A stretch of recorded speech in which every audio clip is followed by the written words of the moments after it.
UPSC 2022 की परीक्षा में गोरखपुर के पार्क रोड की रहने वाली रूपल श्रीवास्तव ने 113वीं रैंक हासिल की है। उनके पिता खुद सीडीओ हैं जालौन में, अभय कुमार श्रीवास्तव जी, और माँ जो हैं doctor Amrita Srivastava DAV PG college में यहाँ पर असिस्टेंट प्रोफेसर हैं। तो जान लेते हैं।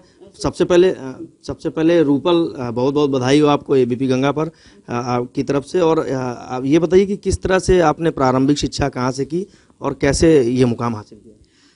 मेरी यहाँ स्कूल एजुकेशन गोरखपुर के लिटिल फ्लावर स्कूल से हुई है, 12th तक की पढ़ाई। उसके बाद मैंने ग्रेजुएशन बीटेक किया है एनआईटी जमशेदपुर से इलेक्ट्रॉनिक्स में। उसके बाद मैंने 1 साल जॉब की पुणे टाटा मोटर्स में, और फिर मैंने जॉब छोड़ के एक फुल फ्लेज्ड प्रिपरेशन शुरू की सिविल सर्विसेज की।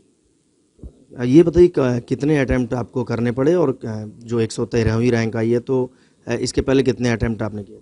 ये मेरा 3rd अटेम्प्ट था इसके, और फर्स्ट इंटरव्यू था ये मेरा। तो इसके पहले मेरे 2 अटेम्प्ट्स थे जिसमें मैं नहीं पहुंच पाई थी इंटरव्यू स्टेज तक, तो ये मेरा 3rd अटेम्प्ट था। 113वीं रैंक है, आपने एक्सपेक्ट किया था कि आपकी 113वीं रैंक आएगी? कहीं ना कहीं क्योंकि मुझे अपनी मेहनत पे थोड़ा भरोसा था, तो मुझे ये लग रहा था कि पीडीएफ में कहीं नाम हो सकता है, पर किस रैंक पे होगा ये कोई प्रेडिक्ट नहीं कर सकता। इसलिए इतनी अच्छी रैंक पे रहेगा ये कहना मुश्किल था, बट मैं खुश हूँ अपनी रैंक से। तो कितना सपोर्ट मिला परिवार का, और सबसे ज़्यादा अगर श्रेय की बात करें तो किसे देना चाहती हैं?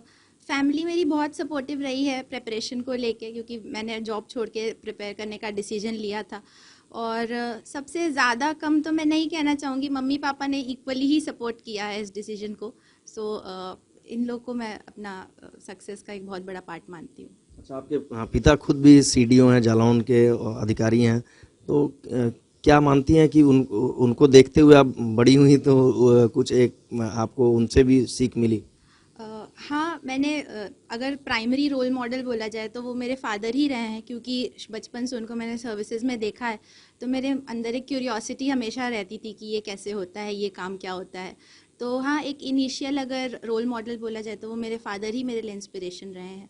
एंड फिर बाद में जब थोड़ी समझ आई तो खुद से डिसाइड किया कि ये करियर में आना है इसमें। मदर आपकी शिक्षिका हैं, तो कभी ये नहीं लगा कि शिक्षक बन के भी समाज को, बच्चों को रास्ता दिखाना है? जी, एक टीचर का बहुत बड़ा कंट्रीब्यूशन है किसी भी समाज को बनाने में, लेकिन टीचिंग इन इटसेल्फ बहुत बड़ी एक आर्ट है।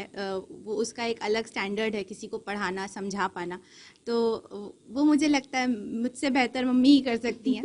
तो इसलिए मैंने टीचिंग में नहीं जाके सिविल सर्विसेज में आना डिसाइड किया। अच्छा, आपने जॉब भी की बीटेक करने के बाद, तो आमतौर पर बच्चे देखते हैं कि घबरा जाते हैं, बहुत पढ़ते हैं कि यूपीएससी निकालना है, खूब पढ़ाई। तो क्या आप कहना चाहेंगे कितने घंटे आपकी पढ़ाई रही? घंटे की तो मैंने कभी घंटे देख के पढ़ाई नहीं की है।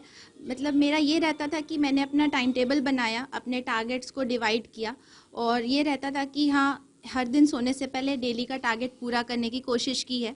बट अगर एवरेज देखा जाए तो 8 से 10 घंटे तो एवरीडे पढ़ाई की ही है।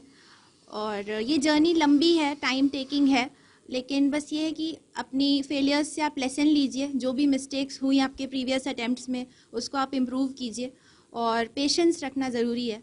तो but in the end the result is always worth it. So एक बार आपने दिया, एक थोड़ी सी हताशा हो जाती है जब रिजल्ट अच्छा नहीं आता है, या फिर सामने चीज़ें आपके अनुरूप नहीं होती हैं।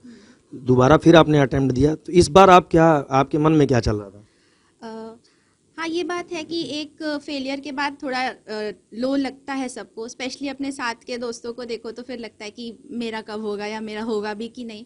बट यही बोलना चाहूँगी कि कंसिस्टेंटली आप एफर्ट्स करते रहिए, और अपनी वीकनेस को रिकॉग्नाइज़ कीजिए, क्योंकि अगर पिछले अटेम्प्ट में नहीं हुआ तो कुछ कमी रह गई होगी। तो उस पर अगर काम करेंगे तो फिर इवेंचुअली हो जाएगा। वही है, पेशेंस रखिए, भरोसा रखिए कि मेहनत करेंगे तो हो जाएगा। चलिए, मेहनत करेंगे, भरोसा। आप अमृता जी भी हैं, बताइए, बिटिया ने यूपीएससी निकाला, कितनी खुशी है आप और परिवार में?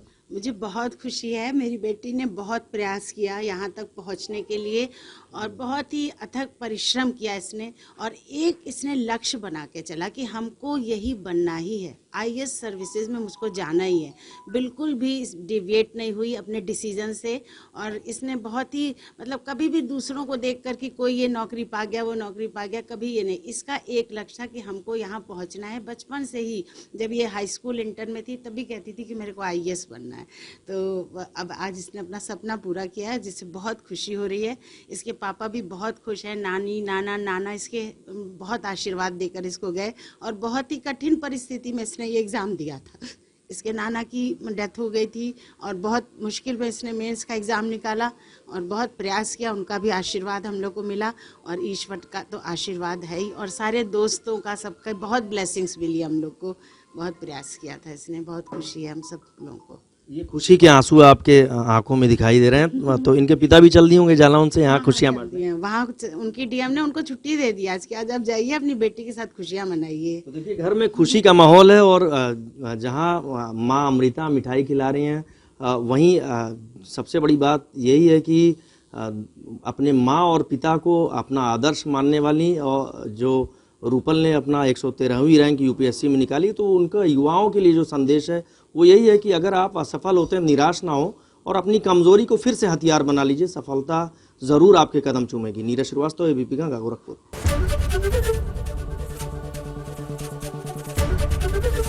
एबीपी गंगा, खबर आपकी, जुबान आपकी।